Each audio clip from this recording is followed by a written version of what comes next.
The 48 ways are listed in a rabbinic statement that was attached to the Sidurim as the 6th chapter of Pirkei Avot. The rabbis gave 48 ways, concepts expressed in at most 3 words, by which a person can acquire Torah. It was the genius of Rabbi Noach Weinberg to take each of these concepts and show how, together, they give a complete and deep picture of Judaism's fundamental ideas for personal growth. Rabbi Noach used to say that the ideas of the 48 ways are so powerful that, when the Jewish world discovers even one of them, it makes a whole religion or philosophy based on it. He gave the example of transcendental meditation, which is one part of the 48 way of purity. In preparation for receiving the Torah on Shavuot, following an old Jewish custom, we're going to go through a way per day. In a very condensed 3 to 5 minute version, we will try to give over some of the power each way has to change our lives. Number 1 of the 48 ways is Talmud, constant study. It is natural the 48 ways to acquire Torah should start out with study. How else can you acquire Torah without studying it? But there is a deeper reason behind why study is the central mitzvah associated with Judaism. The nature of human beings is that we act according to what we think.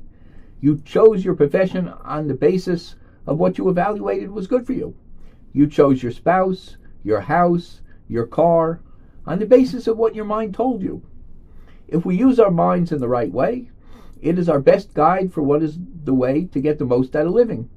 But the mind gets influenced by our desires and our emotions, which can sometimes be connected with truth and sometimes not. Society often plants ideas in our mind, false gods, false role models, false concepts of success, which can lead us away from a productive life. The ability of the mind to fight those influences and choose the most productive path is totally based on how much correct information about living we've acquired. We call our Torah Chaim, God's instructions for living. In all its different parts, the written law, the oral law, the rabbinic explanations, it is a collection of all the true ideas about what life is really about, how to discover what you want and how to live by it, how to fight against the wrong ideas that come from our society or even our own desires. If God gave us such a collection of true ideas, it makes total sense for us to maximize our opportunity to access it.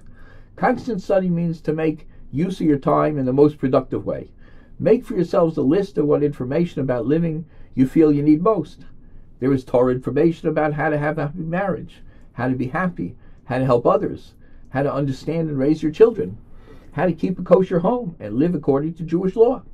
It comes from the many books in English that are available today, and it can come from the original sources, reading the Chumash, studying Pirkei Avot, studying Halacha.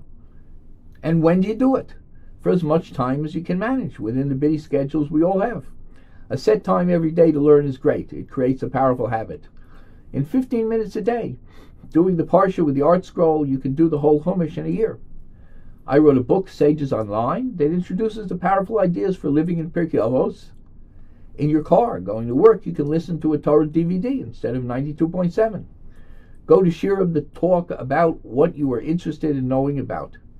Be motivated to go after knowledge like a doctor would be motivated to learn everything he or she needed to know about his or her specialty. The more you understand, the better your life will be. Thanks for tuning in. Tomorrow we do number 2, Shmiat Ozen, listening with the ears.